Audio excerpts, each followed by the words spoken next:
Shabbat Shalom, family. I hope everybody's doing good wherever you are. Good morning, good evening. With that being said, my name is Emeka, and I'm here today to edify the 12 lost tribes scattered throughout the diaspora, according to the elect, through the foreknowledge of our Savior, Hamashiach. And with that being said, I'd like to just start off with Job 9:24, which reads, "The earth is given to the hand of the wicked. He covered the faces of the judges. Therefore, if not, where and who is he?" So Job is asking a rhetorical question like, who is the wicked of the earth today? And the topic at hand is, who is Amalek and what is his mark of the beast?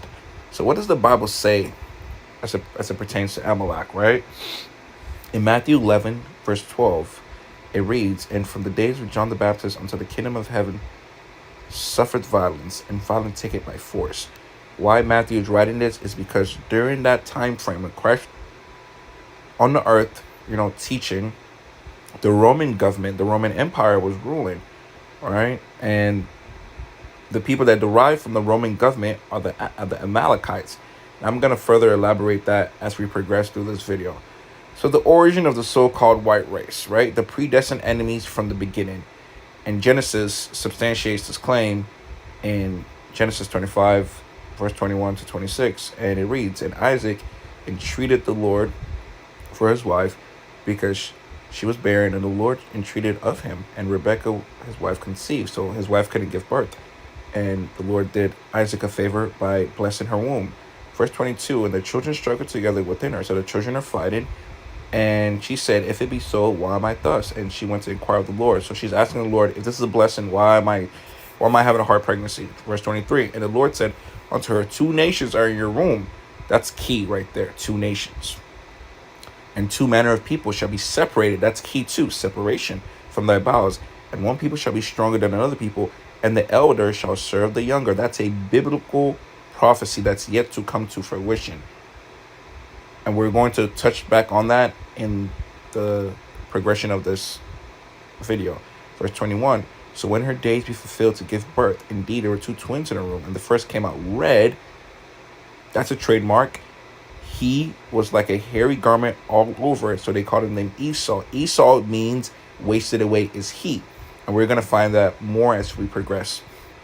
Verse 26, "Afterward his brother, which is Jacob, came out, and his hand took hold of Esau's heel. So his name was called Jacob. Isaac was 60 years old when Rebekah gave birth to them." So we read nations during the precept of this chapter. And it says, two nations are in their womb, and two manner of people shall be separated from their bowels.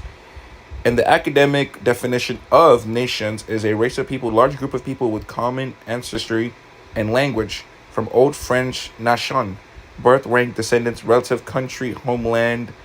And it says birth, origin, breed, stock, kind of species, a race of people, tribe, literally.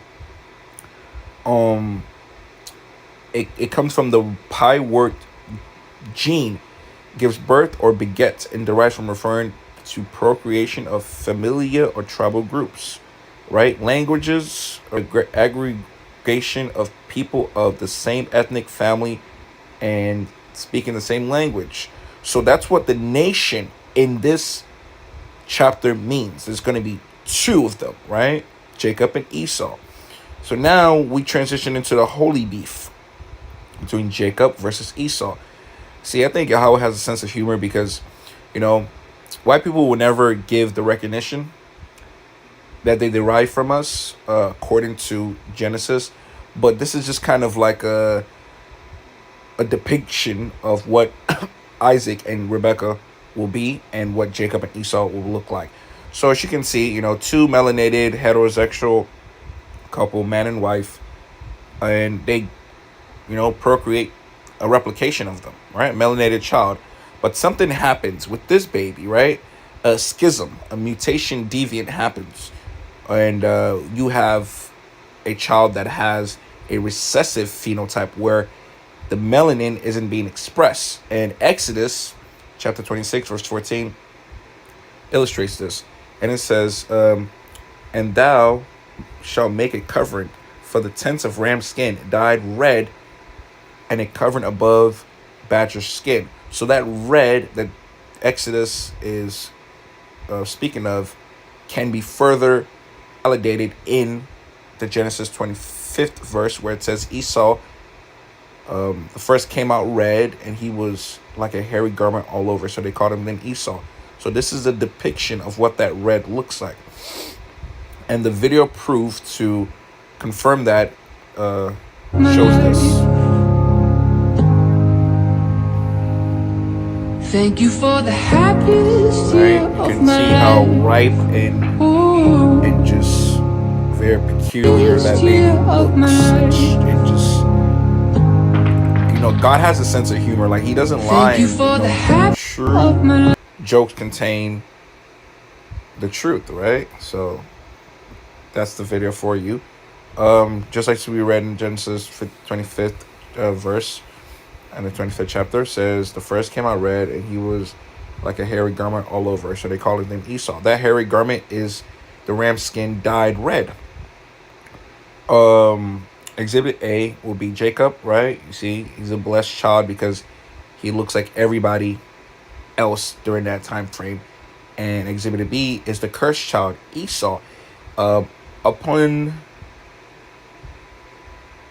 this time frame in history, everybody looked like this until Esau came on the scene.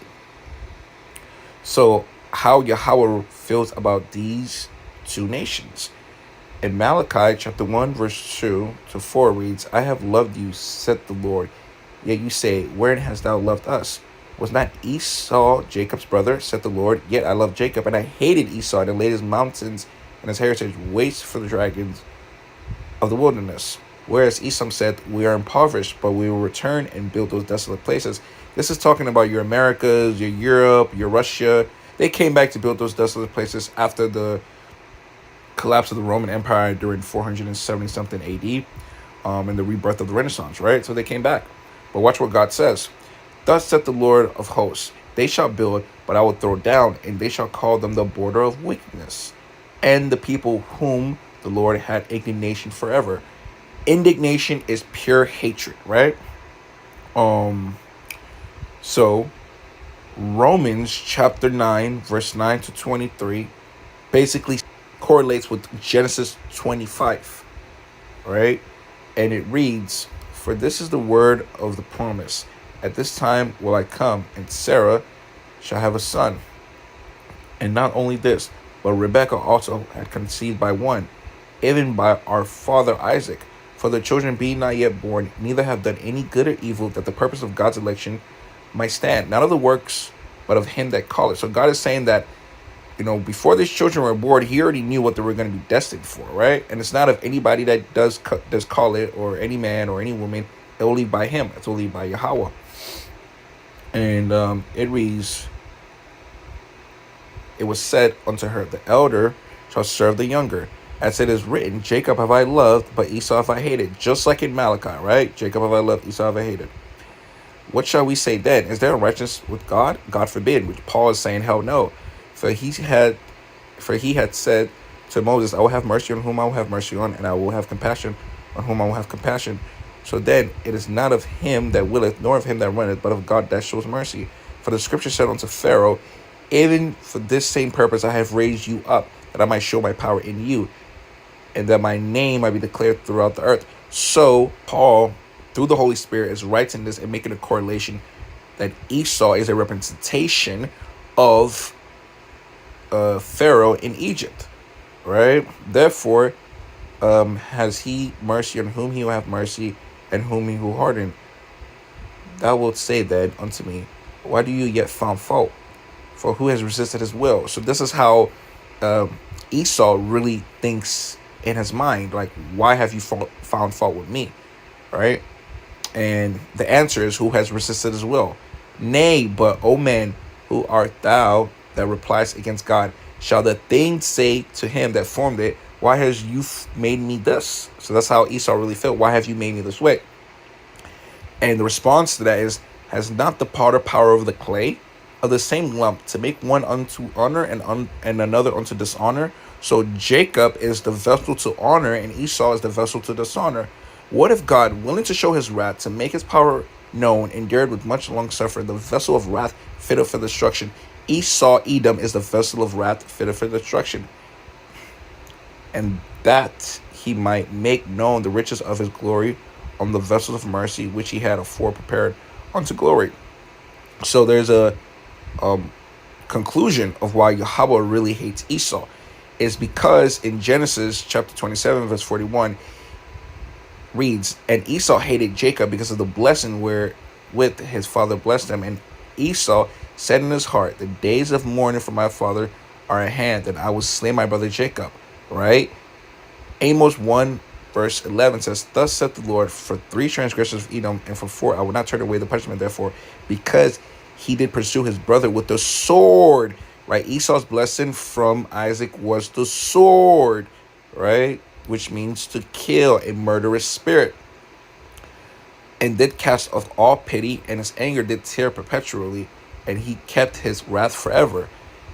Ezekiel validates that claim by saying, because you have had a perpetual, meaning an everlasting hatred, and has shed the blood with the sword of the children of Israel by the force of the sword in the time of their calamity, in the time that their iniquity had an end. This is what Esau, Edom, has done through various means of colonialism, imperialism, and obviously the biggest human crisis ever known to this earth, the transatlantic slave trade. Okay?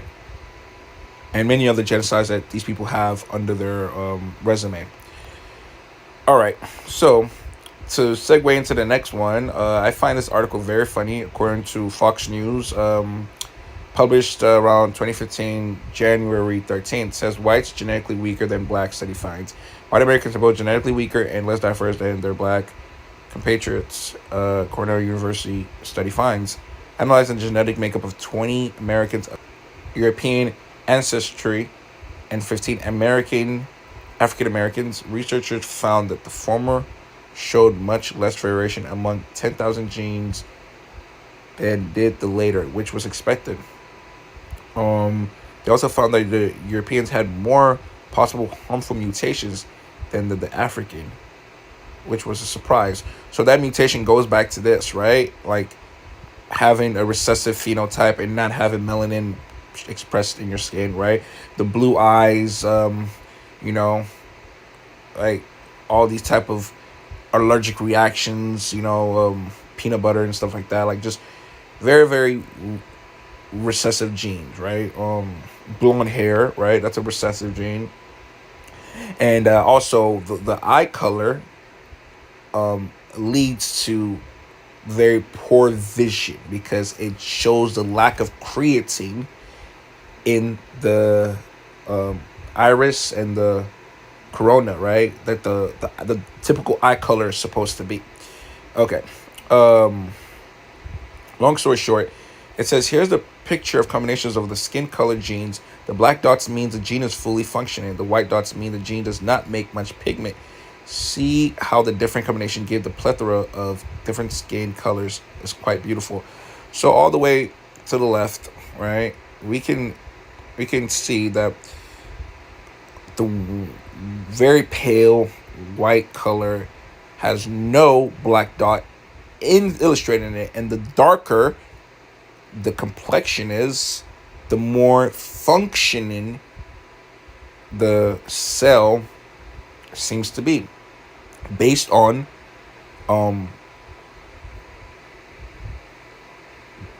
several factors, right? The mitochondria, the protein production, everything in the body is charged up. It's like having a low battery on this end and having a full 100% battery on that end.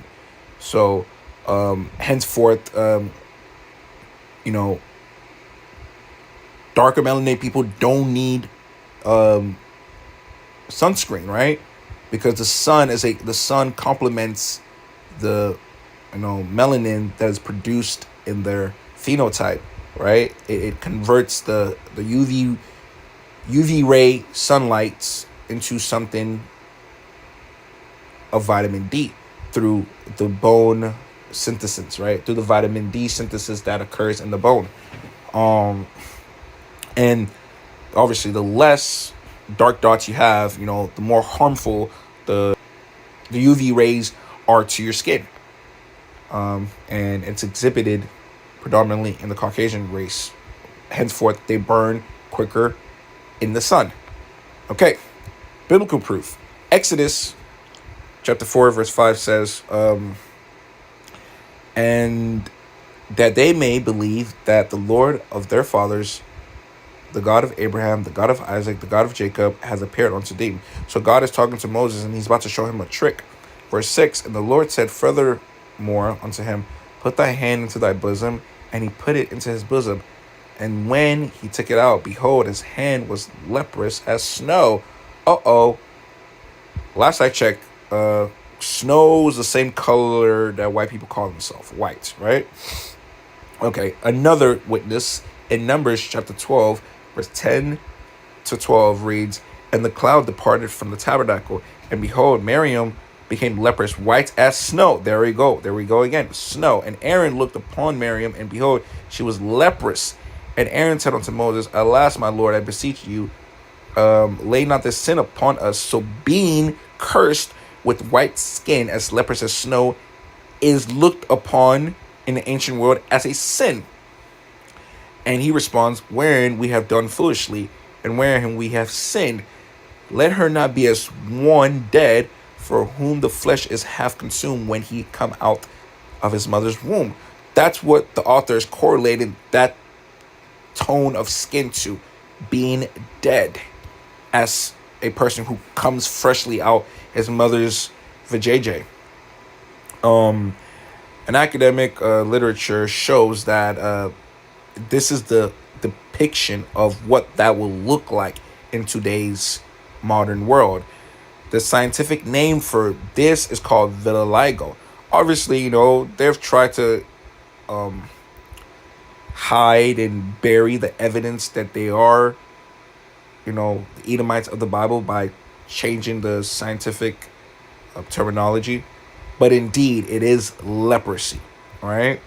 And we have another example, this corner left, where this woman's face, you can see the different types of, discoloration and the type of condition that she's exhibited, as well as this guy's forearms. Next, we can see more examples being illustrated, and a popular, icon in the name of Michael Jackson suffered from this condition as well. All right, and it reads, indicated his skin turned from black to white because of similar type of disease. Okay, so that's a curse, right? So now we're going to continue with the origin of the so-called white people today, which are known biblically in the Bible as the Edomites. Okay, Genesis 36 verse 1 to 4 says, now these are the generations of Esau, who is Edom. Esau took his wives, the daughter of Canaan, Adah, the daughter of Elon, the Hittites, and Alobama, the daughter of Anah, the daughter of Zebeon, the daughter of the Hittite, the Bashmeth, Ishmael's daughter, the sister of Nebajoth, and Adah bare Esau Eliphaz, and Bashmeth bare Reuel. Genesis chapter 36, verse 8 to 16 reads, thus dwelt Esau in Mount Seir. Esau is Edom, and these are the generations of Esau, the father of the Edomites in Mount Seir. And now we skip down to, and the sons of Eliphaz, right? Eliphaz is one of the sons of Esau, right? Where Teman, Omar, Ziphiel, and Getam, and Kenaz. And Teman was a concubine of Eliphaz, Esau's son, and she bare Eliphaz Amalek. Amalek are the modern day Jewish people today, right? They call themselves Jewish, but are not, but a synagogue of Satan. These were the sons of Adah, Esau's wife. So the modern day Jewish people are Amalek, and their forefather, his name is Eliphaz, which comes from one of the sons of Esau. Okay. Now we can jump down. It says Amalek, these are the dukes that came out of Eliphaz. in the land of Edom. The next witness is 1 Samuel chapter 15, verse 8. And he took Agag, the king of the Amalekites, alive and utterly destroyed all the people with the edge of the sword. Right? And it says in Esther chapter 9, verse 24, because Haman, the son of the Hammedatha, the Agite, which is Amalek, the enemies of all the Jews, had devised against the Jews to destroy them, and had cast that is the lot, to consume them and to destroy them. In addition to Esther chapter 16, verse 10 to 14, it says, for Haman, a Macedonian, the son of Amadatha, being indeed a stranger of the Persian blood, and a far distant from our goodness, and as a stranger received of us, had so far forth obtained favor that we showed towards every nation as that was called our father, and was continually honored of all the next person unto the king. And we jump down, and it says, for by these means he thought, finding us destitute of friends, to have translated the kingdom of the Persians, which are the Elamites, which are the modern day Indians, to the Macedonians, again, the seed of Amalek. First Maccabee chapter 1 reads, and it had happened after Alexander, the son of Philip, the Macedonians, going back to Amalekite, who came out of the land of Kittim and smitten Darius, the king of Persia, verse 3, and went through to the ends of the earth and took spoils of many nations. So Alexander in the Greece captivity, this is how Greek became to their dominance, right? After taking down the Persian and the Medes, right? And verse 7, it says, Alexander reigned 12 years and then died. Verse 9, and after his death, they all put crowns upon themselves, so did their sons after them many years, and evils were multiplied in the earth. Going back to Job 9 and 24, the earth is given to the hand of the wicked, right? So a lot of wickedness happened during the Greek Empire, right? The rulership of the Greek. A fact, Herod, the evil Amalekite, from 72 BCE to 4 BCE.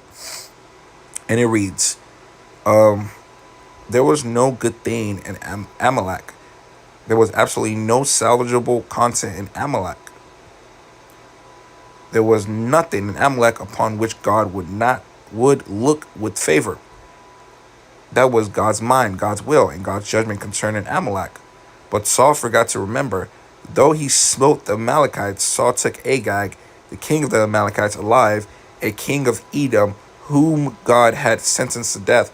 Saul presumed to find something good in what God had condemned. This was the sin of Saul. He kept the best of what God hated. That hated again. So Agag was an Edomite, a descendant of Esau, the despised of the birthright. And Agag was the king of the Amalekite, which are the modern day Jewish people today. Haman was an Agagite.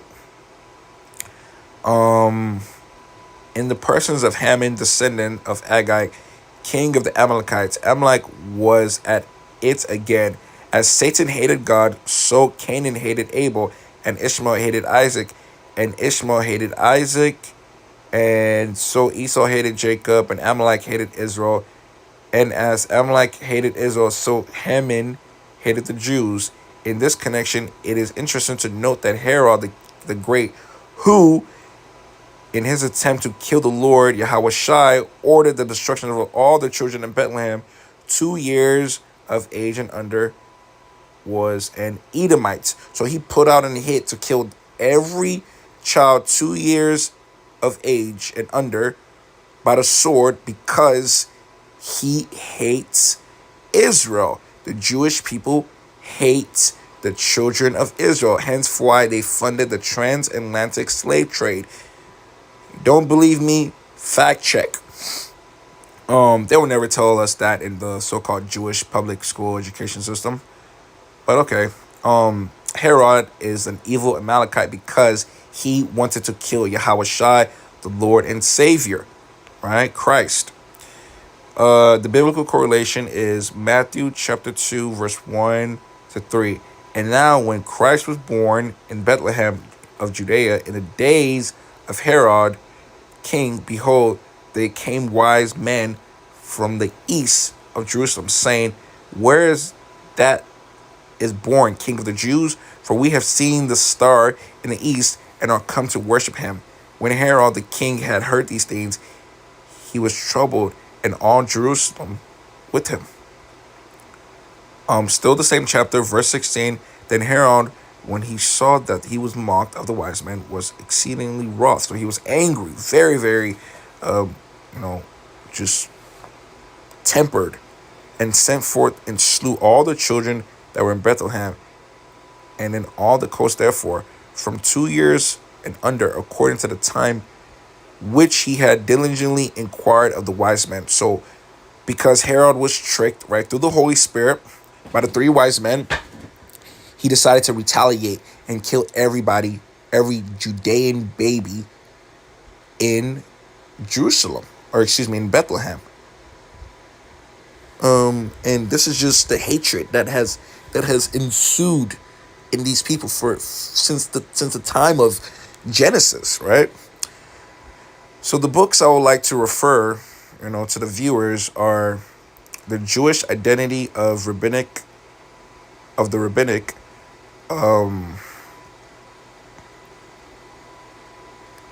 it reads, whereas in the Bible Esau is no more the ancestor of the founder of the small kingdom Edom, which we have, verified by the rabbinic period, is identified as the ancestor of the Romans or as the founder of their city. Rome is thus referred to as the kingdom of Esau, son of Esau, kingdom of Edom, and Edom.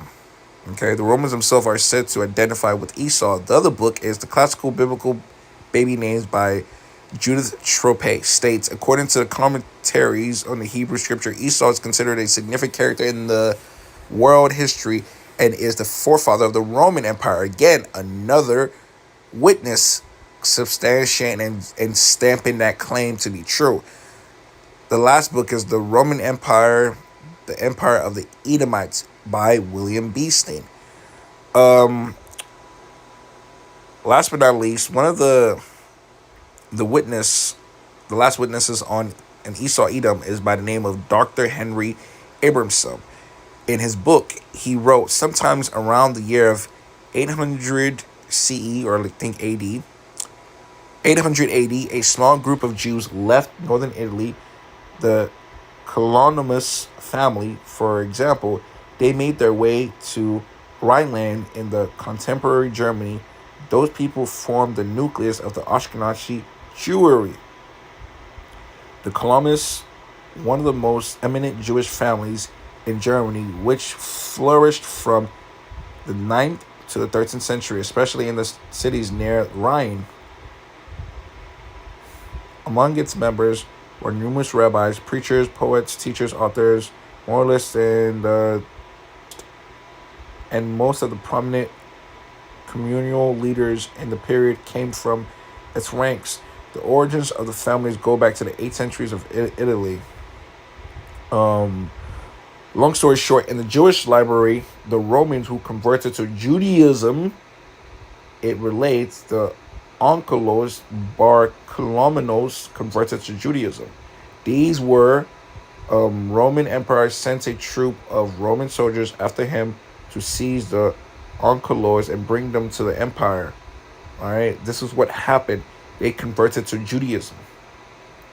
So now this brings me to my next segment, which is modern day Jewry, supporting historical facts from the year of 600 to 900 AD. The landmass where these people came from were modern day Ukraine, Russia, Germany, and Belgium, and vice versa. It was known as the Khazarias back in this time period, 600 to 900 AD.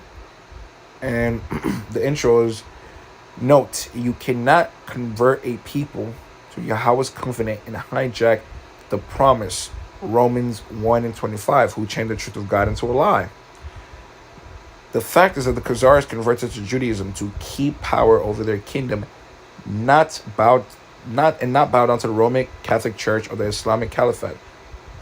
While the true Judeans, dark-skinned Negroes, were tortured and forced converted into Christianity and Muslim by transatlantic and the sub-Saharan slave trade during the forced dispersion by the Romans out of the land in 70 to 900 AD. The Khazarians was the most diverse nations of the medieval Europe. It was a multi-ethnic society with a population of Edom and Ishmael, the Slavic, the Turkic, the Arabic, the Caucasian, and vice versa. All right. These are the people that encompass that land. This group of people were not Hebrews. They did not descend from the Hebrews by blood. They were not mixed, nor were they the descendants of Judah or Yasharallah. They're imposters. The religion of the Jews was voluntarily accepted by the Khazarians in the middle of the 19th centuries. Available evidence indicates that the Khazars practiced standard rabbinical Judaism consistent in part of the following elements. So this is all the things they did, right? From circumcision, observance of Hanukkah, Passover, and vice versa. In other words, just imagine, right? If I'm a so-called black man and now I tell everybody that I'm Chinese just because I can speak Mandarin, just because I know how to fucking eat with chopsticks, just because I know how to do all these things that the ethnic Chinese person does, I now say that I'm Chinese. You know, that makes no damn sense. That's exactly what these people attempted to do, right? They tried to convert into a bloodline, which that's impossible. You can't do that. You cannot convert into a bloodline that you were never part of, right? So that's that, right? The vocab is Zionism, creating a falsehood state of Israel through the Balfour Declaration by the United Nations. So America is protecting Israel today because they're protecting that lie of a falsehood state, right? That was not given to those people by God, but by the devil himself, Edom. The Khazars, Edom / hijackers, imposters. Ashkenazi actually goes back to Genesis as the son of Japhet. So he's not even the Shemitic. Ashkenazi is not even Semitic. They're actually Japhetic. So these people are just telling on themselves when they do that, right? And last but not least, colorism. Black and white bewitching on the masses in order to blind and confuse the people on earth through the means of, their propaganda machines like Hollywood, radio and media, and, vice versa. So I would like to play this video from an actual, Jewish scholar, and look what he says. And I thought I'd go and have a look at Jewish literature to see what they say about their origins. And here we see 3 quotes. And the first is in the 1925 Jewish Encyclopedia, which says that Esau, Edom, is modern Jewry. And of course this is contrary to what most people believe today, which is that the Jews are God's chosen people because they are the Israelites. But here the Jewish literature is saying that they are actually from the tribe of Edom, not the tribe of Israel. In the Jewish Almanac in 1980 it says, strictly speaking, it is incorrect to call an ancient Israelite a Jew or to call a contemporary Jew an Israelite or Hebrew. And that's because, truthfully speaking, they are not the Hebrews or Israelites, they are really the Edomites. And also we see here in the Encyclopedia Judaica that Edomite Jews began to call themselves Hebrews and Israelites in 1860. So there you have it, right? The people in Israel are not the descendants of the people of the book, right? They're the Edomites, right? This scholar just said, he said they started calling themselves, that in the 1800s. That's when they started calling themselves that. So that's just to further claim and prove that these people are not God's chosen people at all. So another witness is by a guy named Charles A. Wiseman. He wrote this book called Who is Esau Edom? And all I just want you to read is this, right? It's pretty simple. He just says, the life and history of Esau, right? Esau was the firstborn of Isaac, thus was the heir to the birthright derived from the direct lineage of Adam to Noah to Abraham. Esau was a racially an Adamite, a Semite, and a Hebrew, a racial stock of the white race. Da da da da. There you have it. This is a Caucasian man by the name of Charles A. Wiseman that is telling on his own race. How stupid, right? My closest statements are pretty simple, right? This is Psalms 83, verse 3 to 12. This is the biggest conspiracy that's ever been taking place on God's green earth. And it reads, they have taken crafty counsel against my people and consulted against thy hidden ones.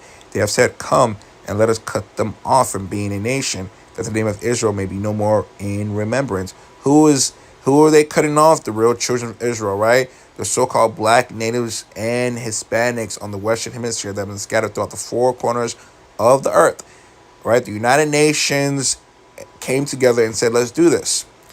Verse 5, for they have consulted with one consent. They are confederate against thee, the tabernacles of Edom. These are the hit list of God's enemies, the people that he hates. The first on the list is Edom, the modern-day Caucasians, the Ishmaelites, the modern-day Arabs. As I alluded in my previous videos, Gentilized versus Gentile, right? You can see in the 18 charts these nations, right? Moab, the Chinese, the Hungarians, the Gable, the Ammon, the Japanese, Amalek, which are the so-called Edomites, right? The Philistines, the Nilotic and ethnic indigenous Hamites. With the inhabitants of Tyre, Assur also joined with them. They have hope in the children of Lot, Selah. Do unto them as the Midianites and the Sisera, as to Jabin, at the brook of Kishna, which perished at Endor. They became as dung on the earth. Make their nobles like Oreb and like Zib, yea, all the princesses of Ziba and the Zalamuna, who said, let us take to ourselves the house of God in possession. So all these nations have conspired to destroy the real children of Israel, stolen their identity.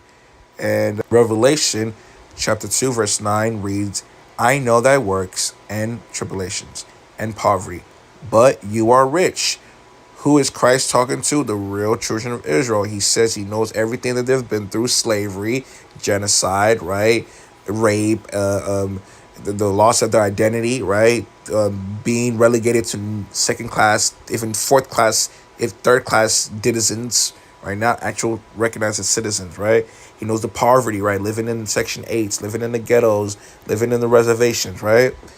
But you are rich. Why are you rich? Because the kingdom of heaven is promised to us, right? And I know the blasphemy, which is the holy lie of them which say they are Jews and are not, but are the synagogue of Satan. Revelation chapter 3, verse 9 says, behold, I will make them the synagogue of Satan. Who is the synagogue of Satan?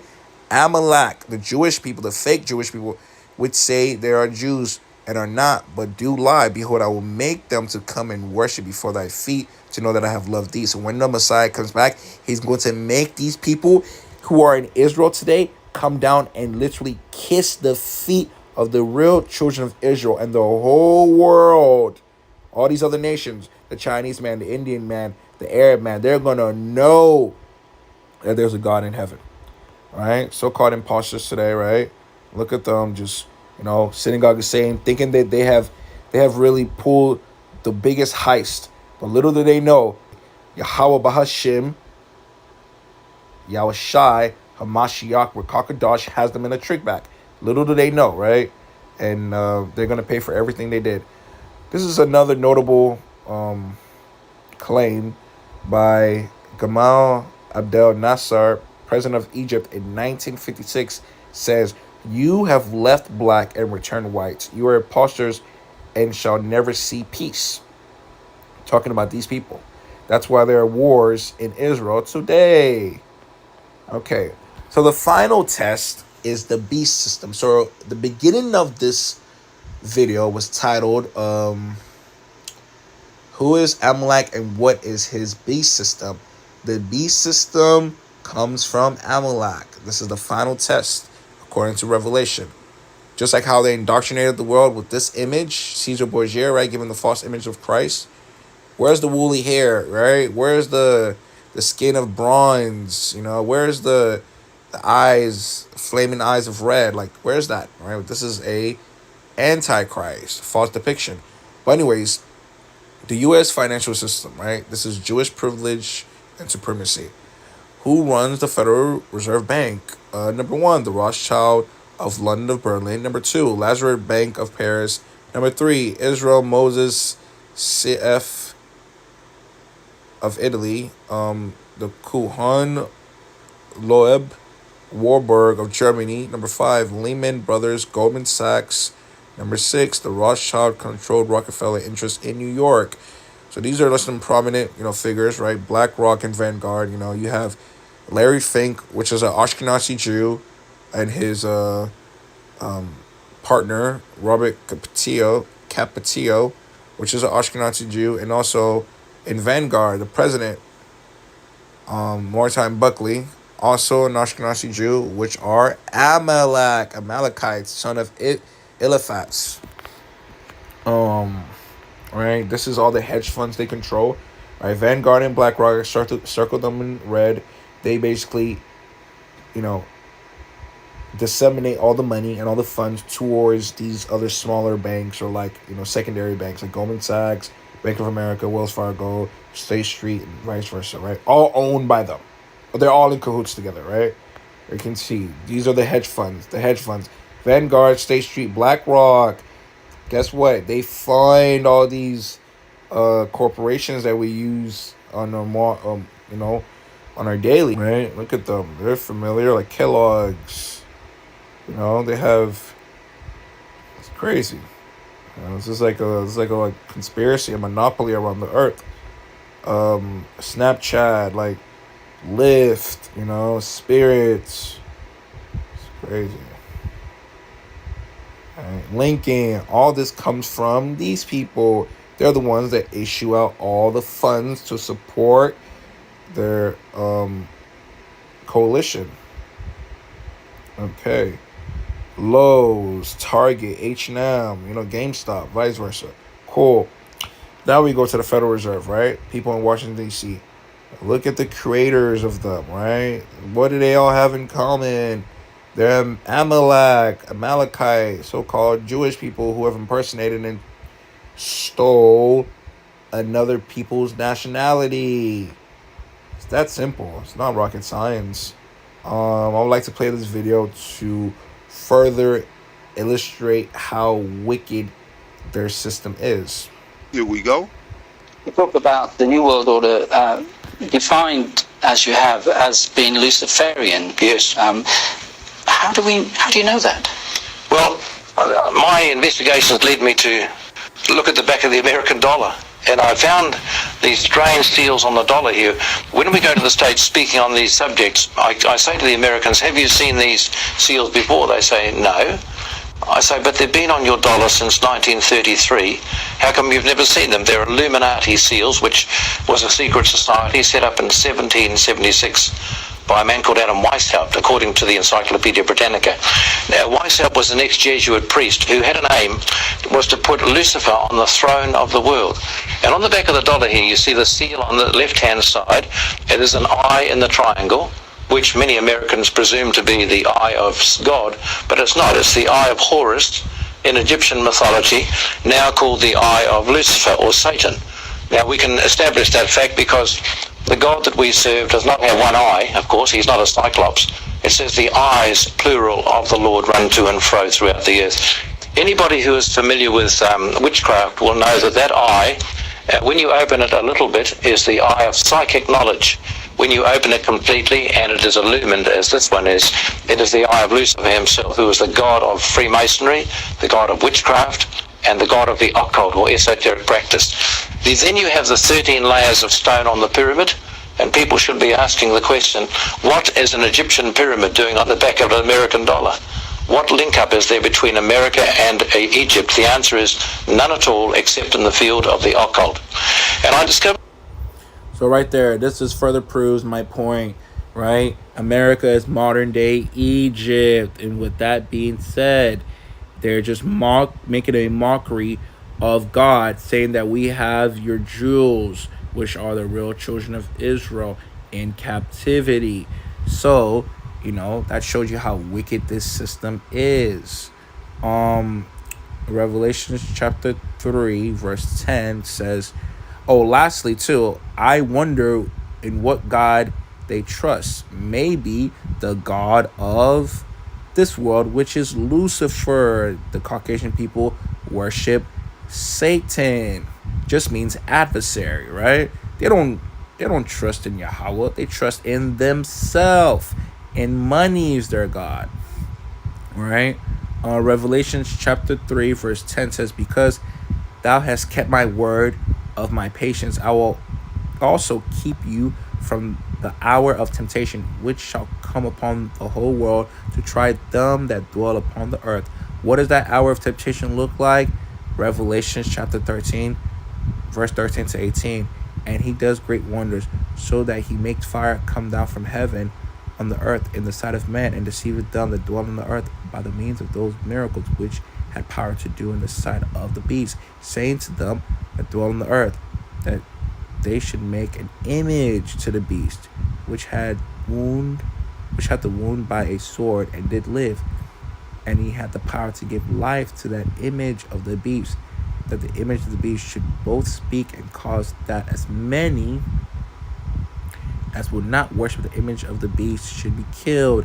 And he causes all, both small, great, rich, poor, free, bond, to receive a mark on their right hand and on their forehead, and that no man might buy or sell, save he had the mark, or the name of the beast, or the number of his name. Here's wisdom. Let him that has understanding count the number of the beast, for it is the number of the man, and his number is 666. So this is important because it's talking about this people right here, right? The beast system, right? And he had power to give life to the beast. The indoctrination. How are, this is Judah right here. How are these people worshiping somebody that doesn't look like them?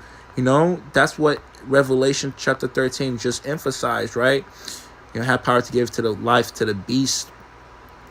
The image should both speak and cause many as not worship the image of the beast should be killed. That's what they did when the conquistadors came to the New World, right? They burned and hung people that didn't bow down and capitulate and conceive to their doctrine.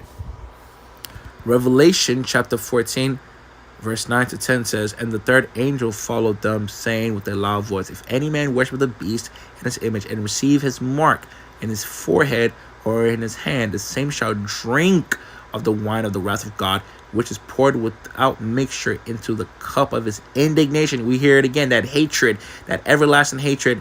And he shall be tormented with fire and brimstone in the presence of the holy angels and in the presence of the Lamb. Who is the Lamb? Yahweh Shai HaMashiach. That's the Lamb. So this is coming to a town near you. The WEF, which is the World Economic Forum, says CBDC must be implemented under your skin if you want to participate in the society. Microchip implants that will let you pay with your hand. Okay, I have several videos here I like to play, but it just emphasizes the end game and what is to come, just like in the movie Avengers, right? This is the end game right here. Like the Bank of England already prepared their microchip implant, RFID chip, to be implanted under your skin. And why is there sudden discussion about universal basic income from all the grassroots and inverted commas movements and billionaires?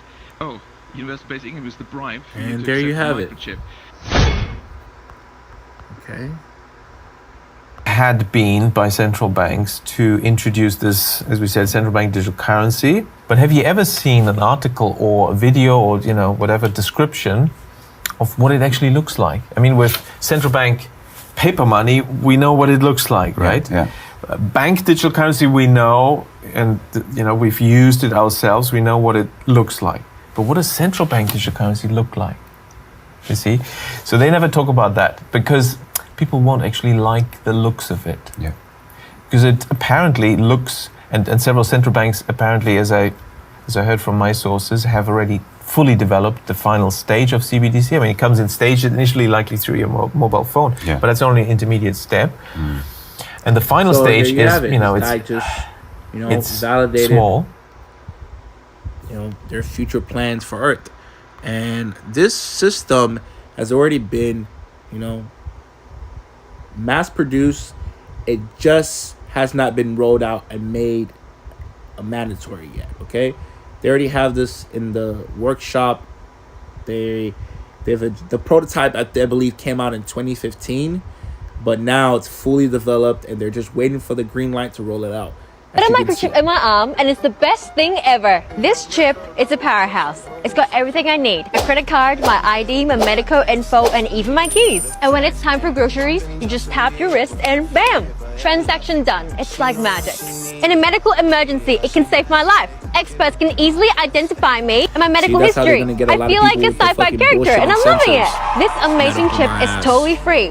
That's right, no more digging into your pockets. And the best part, the surgery is quick. They'll give you a cookie afterwards. Moab, you're going into slavery. But anyways, the Bible is a real book. With that being said, I hope everybody was greatly edified, and thank you for tuning in to my Sabbath class. Till next time, all glory to my power, Yahweh Bahashem, Yahweh Shai, Hamashiach, Rakak Kadash, Shalom.